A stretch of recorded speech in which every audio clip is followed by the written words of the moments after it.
बिस्मिल्लाहिर्रहमानिर्रहीम। स्टूडेंट, आज का हमारा लेक्चर है फीडबैक मैकेनिज़्म।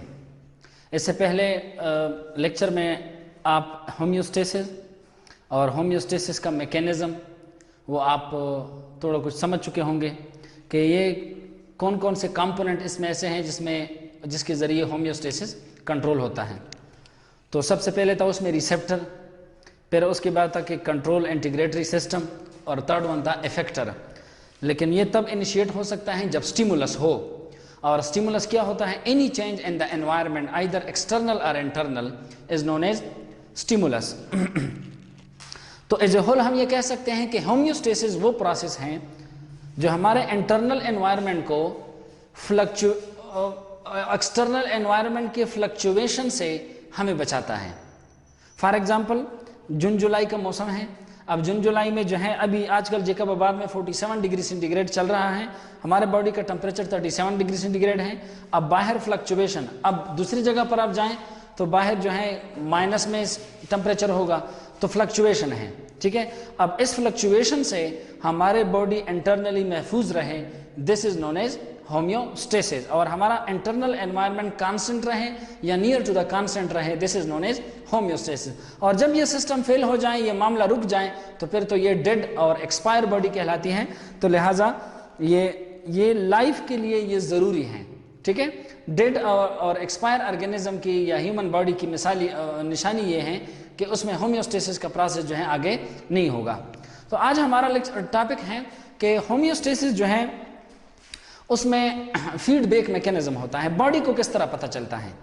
बॉडी का पता चलना, बाज़ औक़ात बॉडी जो है पॉजिटिव सेंस में जवाब दे देते हैं, बाज़ औक़ात नेगेटिव में। तो फीडबैक मैकेनिज्म आता है, हर एक चीज़ का फीडबैक होता है, ठीक है। जिस तरह आप जो है क्लास में होते हैं, आप पेपर देते हैं या पढ़ाई करते हैं, तो आपका जो एग्ज़ाम है ये फीडबैक की शक्ल में, एग्ज़ाम का रिजल्ट जो है आपकी फीडबैक की शक्ल में आपकी रिप्रेजेंटेशन करता है कि आपके क्लास के दौरान पढ़ाई में आपका रिजल्ट क्या था। तो ये फीडबैक होता है आपका रिजल्ट कार्ड। तो इसी तरीके से और हर एक चीज़ का हम जिंदगी में हर एक चीज़ का फीडबैक वो जो है फ्रूटफुल भी हो सकता है, वो बाज़ औक़ात जो है इस तरह भी हो सकता है कि वो सेहत, वो इंसान की ग्रोथ भी आगे इससे हो सकती है और इंसान आगे इससे डिग्रेड भी हो जाता है। तो इसी तरह होम्योस्टेसिस में भी फीडबैक मैकेनिज्म है। What is feedback mechanism? Feedback mechanism ये है कि when output of system is used as input of the system, this is known as feedback. This is known as feedback, ठीक है। फीडबैक किसको कहते हैं? जब किसी, फॉर एग्जांपल हमारे बॉडी में जो ऑर्गन, लेट सपोज ब्रेन में कोई पार्ट है या इसके अलावा हमारे बॉडी में कोई ग्लैंड है जो किसी खास काम के लिए मुख्तस हैं। अब खास काम के लिए जो मुख्तस हैं तो वो गोया जिस चीज़ को वो कंट्रोल कर रहा है तो वो सिस्टम कहलाता है। फॉर एग्जांपल हमारे बॉडी में सोडियम लेवल जो कंट्रोल करता है वो है हार्मोन, एड्रीनल ग्लैंड का पार्ट है, ठीक है। अब एड्रीनल ग्लैंड का पार्ट है और उसके लिए हार्मोन रिस्पॉन्सिबल है अल्डोस्टेरोन हार्मोन। तो गोया एड्रीनल ग्लैंड जो है ये एक सिस्टम, आप इसको समझ लें। जब एड्रीनल ग्लैंड का आउटपुट, यानी एड्रीनल ग्लैंड का आउटपुट क्या होगा? अल्डोस्टेरोन। तो उसका आउटपुट जो है इस सिस्टम का, या फॉर एग्जांपल अगर ये एग्जांपल आपके लिए मुश्किल हो तो मैं आपको आसान मिसाल बताता चलूं कि लेट्स सपोज सिस्टम है हाइपोथैलेमस, ठीक है, जो हमारे बॉडी के अंदर वाटर मैकेनिज्म को, वाटर की कंसंट्रेशन को कंट्रोल करता है। अब हमारे बॉडी के अंदर गर्मी और सर्दी के एतबार से इसके मुताबिक हमारे बॉडी में वाटर कंटेंट जो है वो चेंज होता रहता है। तो गर्मी में हमें से पसीना ज़्यादा निकलता है और सर्दी के मौसम में हमें हमसे पसीना नहीं निकलता, लेकिन हमारी इनटेक और हमारे बॉडी के अंदर मेटाबॉलिज्म वही रहती है। तो मेटाबॉलिज्म उतनी है। अब इसको कंट्रोल कौन करता है कि सर्दी में हमें पानी नहीं चाहिए, मेटाबॉलिज्म के प्रोसेस के जरिए हमारे बॉडी के अंदर खुद बहुत बन रहा है, तो अब इसको निकालना है। अब गर्मी के मौसम में पसीना ज़्यादा निकल रहा है, हमारी बॉडी हीटअप हो रही है, तो इसके लिए भी पानी की ज़रूरत है, तो अब वाटर को रिटेन करना है। अब ये एक सिस्टम है। अब ये इस सिस्टम का आउटपुट जो है वो क्या है? ADH, anti diuretic hormone. Anti diuretic hormone hypothalamus का एक रिजल्ट आउटपुट है। अब यही ADH, फॉर एग्जांपल आउटपुट यहां पर क्या हम कह सकते हैं? आउटपुट ADH, और सिस्टम क्या है? ऑस्मो रेगुलेशन का एक सिस्टम है। अब ये आउटपुट जो है अगर इस्तेमाल हो जाए as input of the system, ये आउटपुट, यही ADH जो है दोबारा इसी सिस्टम के लिए इनपुट के तौर पर काम करे, तो this is known as feedback. अब ये मैकेनिज्म किस तरह होता है, तो ये जो मैकेनिज्म है बाज़ औक़ात इस तरह होता है कि ये उसी डायरेक्शन में चलता है, ठीक है, सेम डायरेक्शन में हो रहा है, तो ये पॉजिटिव फीडबैक होता है। और बाज़ औक़ात जो है ये उल्टा आ रहा होता है, तो this is known as negative feedback. तो पॉजिटिव और नेगेटिव सेम डायरेक्शन और अपोजिट डायरेक्शन, ये एमसीक्यूज है, आप नोट कर ले अपने साथ। लेकिन पॉजिटिव फीडबैक और नेगेटिव फीडबैक सेम डायरेक्शन और अपोजिट डायरेक्शन में किस तरह है, ये आप अभी लेक्चर में समझेंगे। अब आते हैं आपके कोर्स के मुताबिक जो है, सबसे पहले है नेगेटिव फीडबैक मैकेनिज्म। तो नेगेटिव फीडबैक मैकेनिज्म किस तरह होता है कि that type of feedback in which output of system inhibit the system, ठीक है, वो फीडबैक कि जो चीज सिक्रीट कर रहा है या जिस चीज की सिक्रेशन, जिस हार्मोन की सिक्रेशन का वो सबब बन रहा है, वही चीज जो है आगे अपनी ही सिस्टम के इनहिबिशन, ये बुनियादी बात है कि उसके लिए इनहिबिशन का सबब बन जाए, उस सिस्टम को आगे स्टॉप करने का सबब बन जाए, तो ये है नेगेटिव फीडबैक मैकेनिज्म। तो गोया इस तरफ से आ रहा था, वापस में उल्टा आ रहा है। तो अब उल्टा क्या है, तो देखो it may be of opposite direction, ठीक है, एडीएच सिक्रीट हो रहा है, तो अब एडीएच सिक्रीट हो गया, आगे इसने वाटर की रेगुलेशन के साथ जो कुछ भी किया वो आगे मैं आपको एक्सप्लेन करता हूं। तो आगे इसकी रिजल्ट में यही एडीएच जो है, यही एडीएच वो क्या हुआ, वो इनहिबिशन उसने कर दी इसी सिस्टम की, तो ये नेगेटिव फीडबैक मैकेनिज्म है। फॉर एग्जांपल अब आते हैं इसकी एक्सप्लेनेशन की जानिब। Hypothalamus is the part of fore brain, ठीक है, फोर ब्रेन का एक पार्ट है, इसके अलावा ये ब्रेन स्टेम का भी पार्ट है, इसके अलावा ये लिम्बिक सिस्टम का भी पार्ट है। अब ये जो हाइपोथैलेमस है, hypothalamus mean below the thalamus, this is the part which is present below the thalamus. ये हाइपोथैलेमस एक स्ट्रक्चर के साथ अटैच है जिसका नाम है पिट्यूटरी ग्लैंड। तो ये एक ग्लैंड के साथ अटैच है by a stalk which is known as infundibulum. Infundibulum के जरिए ये अटैच है किसके साथ, पिट्यूटरी ग्लैंड के साथ, ठीक है। अब ये पिट्यूटरी ग्लैंड के कई पार्ट्स हैं, तीन पार्ट्स हैं, एंटेरियर, इंटरमीडिएट और पोस्टीरियर, तो 3 लोब्स हैं। तो पिट्यूटरी ग्लैंड का पोस्टीरियर लोब क्या सिक्रीट कर देता है, एडीएच हार्मोन रिलीज कर देता है, ठीक है। एडीएच किसको कहते हैं, anti diuretic hormone. Anti mean against, diuretic mean against the water concentration hormone, यानी ये वो वाटर है, ये वो हार्मोन है जो रिलीज होता है against the water concentration, this is known as ADH hormone. It is also known as vasopressin hormone. तो ये एडीएच हार्मोन जब ये रिलीज करता है, ये रिलीज होता है एज अ फीडबैक मैकेनिज्म। अब इसका रिलीज होना समर और विंटर के लिहाज से डिफरेंट होता है। अब चूंकि आजकल गर्मी का मौसम चल रहा है, तो गर्मी के मौसम में आपको मालूम है कि हमारी बॉडी हीटअप होती है। अब जब हीटअप होती है और इसके अलावा चूंकि मेटाबॉलिज्म तो हो रहा है, हम 3 वक्त खाना तो खाते हैं, अब ये खाना और इसको हजम करना, ये सारा मेटाबॉलिज्म है। तो जब भी मशीन चलती है तो मशीन तो गर्म होता है, एक ये। दूसरी बात ये है कि हमारे बॉडी का जो टेम्परेचर है, ठीक है, इसको रेगुलेट करने के लिए हमसे पसीना भी निकलता है। तो पसीना का निकलना एज ए रिजल्ट हमारे अंदर डिहाइड्रेशन काज हो जाती है। अब पेशाब में हमसे कंटिन्यूसली जो है पानी निकलता है, तो वेस्ट मटेरियल को ले जाने के लिए हमसे पानी निकलता है, तो उसके लिए जो रिस्पॉन्सिबल है वो है निफ्रॉन किडनी में। तो निफ्रॉन हम तो आगे इसको डिटेल के साथ पढ़ेंगे। इसके 3 पार्ट्स होते हैं, proximal convoluted tubule, loop of Henle और इसके अलावा डिस्टल कन्वोल्यूटेड ट्यूब्यूल। ये 3 पार्ट्स होते हैं निफ्रॉन के, ठीक है। अब ये जो डिस्टल कन्वोल्यूटेड ट्यूब्यूल है, यहां पर इसका खास रोल है डिस्टल कन्वोल्यूटेड ट्यूब्यूल में और इसके अलावा लूप ऑफ हेनले में। किसका, एडीएच जो है निफ्रॉन यानी किडनी में मौजूद निफ्रॉन के लूप ऑफ हेनले और डिस्टल कन्वोल्यूटेड ट्यूब्यूल और इसके अलावा कंडक्टिंग, जो इसका पार्ट तो नहीं है लेकिन कंडक्टिंग डक्ट जो है, ठीक है, कलेक्टिंग डक्ट या कंडक्टिंग डक्ट, कलेक्टिंग डक्ट। तो यहां पर इसका रोल है किस लिहाज से, it increase the permeability, permeability of water, loop of Henle या डिस्टल कन्वोल्यूटेड ट्यूब्यूल या कलेक्टिंग डक्ट, इसकी परमिएबिलिटी इंक्रीज कर देते हैं। इसकी परमिएबिलिटी इंक्रीज करके क्या कर देते हैं, for example loop of Henle है, तो ये लूप ऑफ हेनले अगर इस तरह है, लूप ऑफ हेनले आप जानते हैं कि ये यू शेप स्ट्रक्चर होता है, किसमें, लूप ऑफ हेनले एक स्ट्रक्चर है जो मौजूद है निफ्रॉन में। अब ये निफ्रॉन में जब ये मौजूद है तो ये है लूप ऑफ हेनले। अब ये लूप ऑफ हेनले में जब फिल्ट्रेट आता है तो ये इसकी परमिएबिलिटी को इंक्रीज कर देता है, परमिएबिलिटी को इंक्रीज करके, और इसके अलावा डिस्टल कन्वोल्यूटेड ट्यूब्यूल ये है लूप ऑफ हेनले, तो ये है डिसेंडिंग लिम्ब, ये है असेंडिंग लिम्ब, तो ये असेंडिंग और डिसेंडिंग लिम्ब और इसके अलावा ये है कलेक्टिंग डक्ट, इसकी परमिएबिलिटी इंक्रीज कर देते हैं।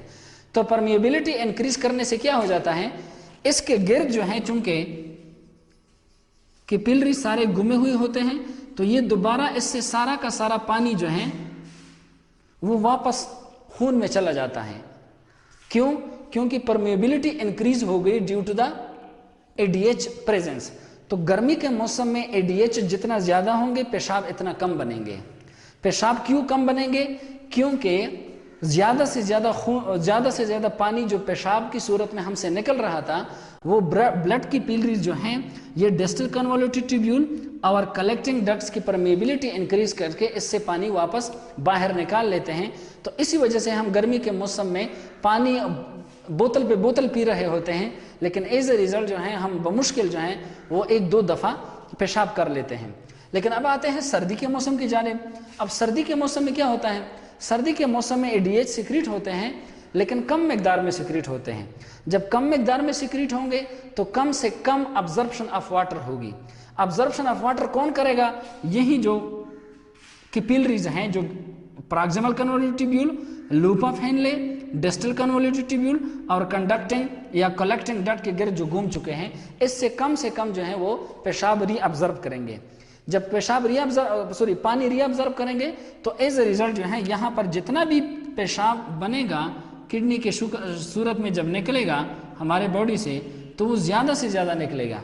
तो इसी वजह से सर्दी के मौसम में हम इतना पानी पीते नहीं हैं जितने हम पेशाब की शक्ल में निकालते हैं। क्यों, एडीएच की कम सिक्रीशन। सर्दी के मौसम में एडीएच की more secretion as a result, more absorption as a result of less urine. तो ये है क्या, द नेगेटिव फीडबैक मैकेनिज्म। तो यही एडीएच जो है ये है input, that type of feedback in which output of system. तो ये एडीएच जो है ये इस सिस्टम का आउटपुट है। ये आउटपुट जो है जब ये कम से कम, आजकल गर्मी का मौसम है तो गर्मी के मौसम में जब ये वाटर लेवल को अपने मिकदार में लेकर आते हैं तो ये एडीएच जो है फिर कम सिक्रीट हो जाते हैं। क्यों, स्टार्ट में ज्यादा थे, फॉर एग्जांपल स्टार्ट में 5 ml एडीएच सिक्रीट हुए थे, अब जब पानी का लेवल बरकरार हो गया तो एज ए रिजल्ट जो है या पानी आपने ज्यादा पी लिया, पानी बराबर हो गया, तो अब ये एडीएच जो है ये कम सिक्रीट होता है। तो गोया इसकी सिक्रीशन जो है वो आगे क्या करता है, उस चीज को कंट्रोल करके उसके बाद इसकी मिकदार बढ़ा देते हैं। ठीक है, या फॉर एग्जांपल मैं अगर आपको प्रैक्टिकल लाइफ में बता दूं, एक बंदा है उसने मजदूर जो है वो काम पे लगाए हुए हैं, तो 10 मजदूर उसने स्टार्ट में लगाए थे, तो 10 मजदूर आगे काम कर लेते हैं। ठीक है, वो जितना आगे काम कर लेते हैं तो इन 10 बंदों की मजदूरी जो है वो शो करेगा मालिक की इन नंबर ऑफ मजदूर को शो करेगा। जितना ये काम कम होता चला जाएगा इधर जो है मालिक मजदूरों को कि नंबरिंग भी कम करता चला जाएगा। क्यों, अब काम कम हो रहा है या काम अब लेवल पर आ गया या अब इतना काम है नहीं। तो देखो आउटपुट ऑफ सिस्टम जो है ये इनपुट ऑफ द सिस्टम के लिए, इनहिबिशन के लिए इस्तेमाल हो रहा है कि आगे एडीएच मजीद सक्रीट ना हो। This is known as negative feedback mechanism. अब आगे है positive feedback mechanism. Positive feedback mechanism क्या है कि वो टाइप ऑफ फीडबैक मैकेनिज्म कि जिसमें आउटपुट ऑफ सिस्टम जो हो वो क्या हो, वो एम्प्लीफिकेशन के लिए इस्तेमाल हो। एम्प्लीफिकेशन, एम्पलीफायर आप जानते हैं, एम्पलीफायर वो होते हैं जो आमतौर पर आवाज को डबल कर देते हैं। तो एम्पलीफाइज के मानी कि जो आउटपुट ऑफ सिस्टम है उसकी मजीद इंक्रीजिंग का सबब बन जाए, ठीक है, मजीद इंक्रीजिंग का सबब बन जाए, this is known as amplification. एक बंदा है, उसने मजदूर 5 लगाए थे और किसी चीज को खोद रहे थे, खोदने पे पता चला कि आगे जो जहीरा बहुत बड़ा है, काम ज्यादा है, या चीजों को पोटेंशियल वहां पर ज्यादा है, तो वो मालिक क्या कर लेता है, वो क्या कर लेता है कि उस 5 मजदूरों के पॉजिटिव फीडबैक की बुनियाद पर आगे उन्होंने मालूम कर लिया कि काम आगे ज्यादा है, वो आगे से पोटेंशियल खजाना है या कोई मादनियात है, उसको मजीद बढ़ा देते हैं। तो यह है पॉजिटिव फीडबैक मैकेनिज्म कि आउटपुट ऑफ द सिस्टम जो है वो मजीद एम्प्लीफिकेशन कर ले सिस्टम की सिक्रीशन की, this is known as positive feedback mechanism. अब ये इसका एग्जांपल जो है ऑक्सीटोसिन है। Oxytocin is usually also known as love hormone. आमतौर पर जब अपने दोस्तों के साथ, पुराने दोस्तों के साथ, माँ बाप के साथ, नेक लोगों के साथ, उलमाओं के साथ नेक सोहबत में बैठते हैं तो बंदा खुश होता है, बंदे की रूह को तस्कीन मिलती है। तो ये दोस्तों के साथ अच्छी जगह पर जाने से, गपशप लगाने से, ये नेक लोगों के साथ बैठने से बंदा खुश इसी वजह से होता है क्योंकि वो ऑक्सीटोसिन हार्मोन रिलीज करता है। तो ये ऑक्सीटोसिन हार्मोन का तो एक ये फंक्शन है, ठीक है, इससे बंदा खुश होता है, बंदे की रूह को तस्कीन मिलती है। तो इसी वजह से वो तस्कीन जो है, ये वाहिद जो अल्लाह पाक फरमाते हैं कि अला बिज़िक्रिल्लाह तत्मइन्नुल कुलूब, वो इसकी सिक्रीशन और ज़्यादा से ज़्यादा ये सिक्रीशन हो जाती है। अब दूसरा इसका फंक्शन ये है कि ये बच्चे के पैदा होने के दौरान ये रिलीज़ होता है आमतौर पर। फिर ये रिलीज़ होता है वोमेन में, तो वोमेन के वोम्ब, जिसको इंग्लिश में वोम कहते हैं लेकिन बायोलॉजी की ज़ुबान में उसको यूट्रस कहा जाता है। तो यूट्रस में जब बच्चा 9 महीने 10 दिन 280 दिन या 38 से लेकर 40 हफ्तों का हो जाता है, ये 3 फिगर मैंने आपको बताए, तीनों नोट कर लें। जब इतना हो जाता है तो एज ए रिजल्ट जो है बच्चे का सर नीचे हो जाता है, पाँव इसका ऊपर हो जाते हैं। तो इस शक्ल में जब निकलता है तो इसका जो फोर हेड है यानी माता, ये प्रेशर इंसर्ट करता है किस पर, इंसर्ट करता है यूट्रस के आउटसाइड पर, ठीक है। जब वहां पर ये आउटसाइड यानी the path leading to the vagina, the external reproductive part of women, जब उस पर प्रेशर एग्जर्ट कर देता है, प्रेशर के एग्जर्ट करने से ऑक्सीटोसिन हार्मोन रिलीज होती है। अब ये जो ही हार्मोन जो रिलीज होता है, ये कैसे रिलीज होता है, वहां पर तो रिलीज नहीं हो रहा, वहां से जो ही रिसेप्टर्स होते हैं उनके साथ जब ये लग जाता है तो न्यूरॉन मैसेज सेंड कर देता है, किसको, रिलीज कर देता है इसी पिट्यूटरी ग्लैंड के पोस्टीरियर पार्ट और पोस्टीरियर पार्ट एडीएच के साथ साथ अब ऑक्सीटोसिन हार्मोन, ये 2 हार्मोन रिलीज कर देता है। तो ऑक्सीटोसिन हार्मोन रिलीज कर देता है किस में, ब्लड में रिलीज कर देते हैं। अब जो ही ब्लड में रिलीज कर देते हैं तो एज अ रिजल्ट जो है, फॉर एग्जांपल जितना फोर्स लगाया गया था उससे कहीं ज्यादा जो है ऑक्सीटोसिन हार्मोन रिलीज हो जाता है। अब ऑक्सीटोसिन हार्मोन जितना ज्यादा होगा इतना मजीद प्रेशर एग्जर्ट होगा। अब वो जितना आगे मजीद प्रेशर डालेगा इतना मजीद ऑक्सीटोसिन हार्मोन रिलीज होगा। तो देखो दोनों किस में जा रहे हैं, पॉजिटिव फीडबैक मैकेनिज्म के स्टार्ट में मैंने बताया था कि it goes in the same direction, ठीक है, दोनों चढ़ रहे हैं, दोनों ऊपर की तरफ जा रहे हैं, न कि इस तरफ से जा रहे हैं दूसरी तरफ से इनहिबिशन नहीं हो रही, बल्कि दूसरी तरफ से एम्प्लीफिकेशन हो रही है, सेम एम्प्लीफिकेशन उसी रास्ते से हो रही है। तो यह है ऑक्सीटोसिन हार्मोन जो आगे बच्चे की पैदाइश में हेल्प करता है, ठीक है। तो उम्मीद है कि आप नेगेटिव और पॉजिटिव फीडबैक को समझ चुके होंगे। लेकिन यहाँ पर एक दूसरा भी है, एक तीसरा भी है, वो है बाज़ औक़ात जो है पॉजिटिव जो फीडबैक मैकेनिज्म है कि दोनों ऊपर की तरफ जा रहे हो, पॉजिटिव फीडबैक है, बाज़ औक़ात हमारे बॉडी में नुकसान का सबब भी बन जाता है। नुकसान का सबब इस वक्त बन जाता है, for example sometime amplification of system proved harmful for the body. कैसे, आप फेवर के देखें में देखें, फेवर टेम्परेचर हम जिसको कहते हैं, टेम्परेचर को बायोलॉजी की जुबान में कहते हैं पायरेक्सिया, ठीक है। जब भी पायरोजन हमारे बॉडी में एंटर होते हैं, pyrogen commonly known as bacteria, virus और एनी अदर पैथोजेंस, जब ये हमारे बॉडी के अंदर आ जाते हैं तो एज ए रिजल्ट जो है ये हमारे बॉडी जो है इसको एज ए एंटीजन के तौर पर पहचान कर लेते हैं। तो हमारी बॉडी इसके लिए अनफेवरेबल एनवायरनमेंट क्रिएट कर देते हैं, उसको मारते हैं as a immune response, unfavourable environment. तो अनफेवरेबल एनवायरनमेंट ये देते हैं in the form of displacement या इट डिस्प्लेस सेट पॉइंट। तो हमारा जो सेट पॉइंट है हाइपोथैलेमस का वो 37 सेंटीग्रेड है, ठीक है, 37 सेंटीग्रेड। जिस तरह हम कमरे में बिजली जब चली जाती है तो ये हमारे बॉडी के लिए या हमारे जिस्म के लिए तंग होने का सबब बनता है, अनफेवरेबल एनवायरनमेंट होता है। तो इसी तरह जब भी पायरोजन एंटीजन की सूरत में हमारे बॉडी में अंदर आ जाते हैं तो एज अ रिजल्ट हमारे बॉडी इम्यून सिस्टम के रिस्पांस में वो क्या कर देते हैं, इसके लिए सेट पॉइंट जो हाइपोथैलेमस है वो डिस्प्लेस कर देते हैं। 37 से बात कहीं पर चली जाती है, लेट सपोज 40 पे चली जाती है, लेट सपोज 40 पे। तो 40 सेंटीग्रेड जो है ये फिर बैक्टीरिया के लिए, वायरस के लिए और एनी अदर पैथोजन के लिए मुश्किल का सबब होता है, अनफेवरेबल एनवायरनमेंट होता है। अब ये जो 40 सेंटीग्रेड जो है ये आगे मजीद जो है, अच्छा इसके साथ साथ जब ये डिस्टर्ब हो जाता है तो साथ साथ जो है हमारे मेटाबॉलिज्म भी हमारे बॉडी में हो रही होती है, मेटाबॉलिज्म के रिजल्ट में भी हमारे बॉडी में हीट प्रोडक्शन हो रही है। तो वो भी फॉर एग्जांपल 40 से 41 पे चला गया। अब ये बॉडी जो है 41 पे तो जा रहा है, ठीक है, बैक्टीरिया वायरस के लिए तो अनफेवरेबल एनवायरनमेंट क्रिएट हो रहा है, लेकिन दूसरी तरफ पर ये हमारे बॉडी के मेटाबॉलिज्म के लिए, एंजाइम की एक्टिविटी के लिए भी ये चीज़ नुकसान का सबब बन रहा है। तो देखो टेम्परेचर में जब मलेरिया आपको हो जाता है तो मलेरिया के केस में ज़्यादा से ज़्यादा हीट टेम्परेचर जो है वो बैक्टीरिया को मारने के लिए तो करते हैं, प्लाज्मोडियम को मारने के लिए तो वो अनफेवरेबल एनवायरनमेंट कर लेते हैं। जितने प्लाज्मोडियम की एक्टिविटी ज़्यादा, इतनी ज़्यादा एलिवेशन ऑफ फेवर, लेकिन अब जितनी उसकी एक्टिविटी इतनी इसके ऊपर की चढ़ाई। तो अब ये जो चढ़ाई है ये इस वक्त तो हमारे बॉडी के लिए नुकसान का सबब है, क्योंकि इसका फायदा तो नहीं है। हाँ, बच्चे की पैदाइश की सूरत में यह हमारे लिए फायदेमंद था, लेकिन यहाँ पर हार्मफुल साबित हो रहा है, क्योंकि जितना आगे ये हार्मफुल होता चला जाएगा, टेम्परेचर की हाई एलिवेशन से क्या होगा, एंजाइम डिनेचर हो जाएंगे, इंसान मर जाता है। तो इसी वजह से फिर ये यहाँ पर हार्मफुल सूरत में हमारे बॉडी में सामने आ जाता है। अब दूसरी तरफ पर high concentration of air, high concentration of carbon dioxide, high concentration of carbon dioxide जब हो जाती है, फॉर एग्जांपल आमतौर पर आप सुनते हैं, अखबारों में आता है, आप लोगों ने सुना होगा कि लोग जो है कमरों में हीटर लगाना, सर्दी में हीटर लगाकर भूल जाते हैं, तो एज ए रिजल्ट क्या होता है, लोग मर जाते हैं, उसकी सफोकेशन हो जाती है। क्यों? क्योंकि एयर में कार्बन डाइऑक्साइड की मिकदार ज़्यादा हो जाती है। क्यों ज़्यादा हो जाती है? क्योंकि बर्निंग ऑफ गैस जो है it also consume oxygen and release carbon dioxide. तो जब ये रिलीज करते हैं तो high concentration of carbon dioxide जब एयर में सॉरी रूम में हो तो ये मेडुला ऑब्लंगेटा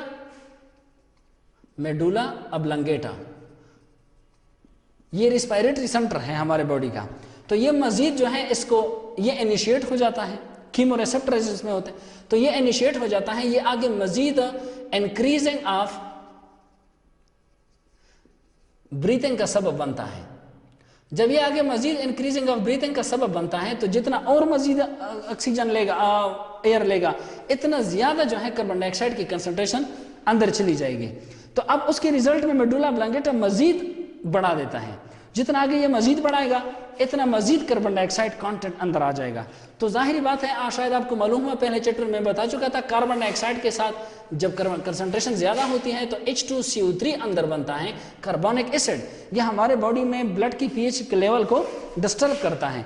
तो एज ए रिजल्ट जो है अब ये जितना ऊपर को जाता है, यानी जितना मेडुला ऑब्लंगेटा मजीद ब्रीथ इनटेक करता है, बॉडी तो ये सोचता है कि गोया अगर मैं ज्यादा से ज्यादा एयर को इनटेक करूंगा तो रिजल्ट क्या होगा, शायद कार्बन डाइऑक्साइड की जगह ऑक्सीजन आ जाए, लेकिन ऐसा होता नहीं है। वो तो उसी रूम में कार्बन डाइऑक्साइड आपके अंदर ज्यादा से ज्यादा और भी आता रहता है। तो अब यहाँ पर जितनी ज्यादा इनटेक ऑफ कार्बन डाइऑक्साइड, जितनी कार्बन डाइऑक्साइड एक दफा आ गया तो बॉडी ने और भी एलिवेट किया, वो कहता है और भी ज्यादा ब्रीथिंग कर लो, ब्रीथिंग। अब ब्रीथिंग की शक्ल में और भी खराब हो जाता है, और भी बॉडी में कार्बन डाइऑक्साइड। अब उसके रिजल्ट में बॉडी जो है ब्रीथिंग रेट को और भी इंक्रीज कर देते हैं। जो rate of breathing is control by pons, the part of hand limb, वो रेट को और भी इंक्रीज कर देते हैं। अब रेट को जब और इंक्रीज करेंगे तो एज ए रिजल्ट और भी कार्बन डाइऑक्साइड आएगा। तो बजाय ऑक्सीजन लेने के बॉडी यहाँ पर मिसगाइड हो जाती है। तो बाज़ औक़ात यहाँ पर पॉजिटिव, बाज़ औक़ात जो है पॉजिटिव फीडबैक मैकेनिज्म हमारे बॉडी के लिए नुकसान का सबब भी बनता है। इसके अलावा आमतौर पर जब बंदा हाई एलिवेटेड रीजन पर जाता है, फॉर एग्जांपल अगर आप K2 पे चढ़ते हैं, माउंट एवरेस्ट पे जाते हैं, तो वहाँ पर एयर प्रेशर कम हो जाता है।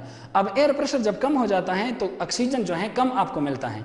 अब ऑक्सीजन का कम मिलना क्या है, ऑक्सीजन जितना आपको कम मिलेगा, बॉडी ये सोचती है कि अगर मेडुला ऑब्लंगेटा मजीद इंक्रीजिंग ऑफ ब्रीथिंग करेगा तो शायद ऑक्सीजन की मिकदार और ज्यादा आ जाए। वो ज्यादा आने के चक्कर में तो आप तो उसी जगह पर हैं, ब्रीथिंग ज्यादा इंक्रीज करने से आप फौरन लोअर एल्टीट्यूड में तो नहीं आते, अब तो उसी हाई एल्टीट्यूड पे हैं, तो और मजीद भी जो है ना लो प्रेशर ऑफ ऑक्सीजन अंदर आता है, तो एज ए रिजल्ट आपको सफोकेशन हो जाती है, दम का घुटना जो है वो हो जाता है। तो इस तरीके से आमतौर पर जो लोग कोयले के कान में काम करते हैं वो भी इसी तरीके से high carbon dioxide containing air में वो भी इस हार्मफुल पॉजिटिव फीडबैक मैकेनिज्म की वजह से मर जाते हैं, हीटर की वजह से लोग मर जाते हैं, हाई एलिवेटेड एरिया में लोगों को यह मसला होता है। तो स्टूडेंट, उम्मीद है आप समझ चुके होंगे। मिलते हैं अगली वीडियो अगले टॉपिक के साथ, आस्मा रेगुलेशन पे। कहीं जाइएगा नहीं, हमारे साथ रहिएगा। तब तक के लिए अल्लाह हाफिज़।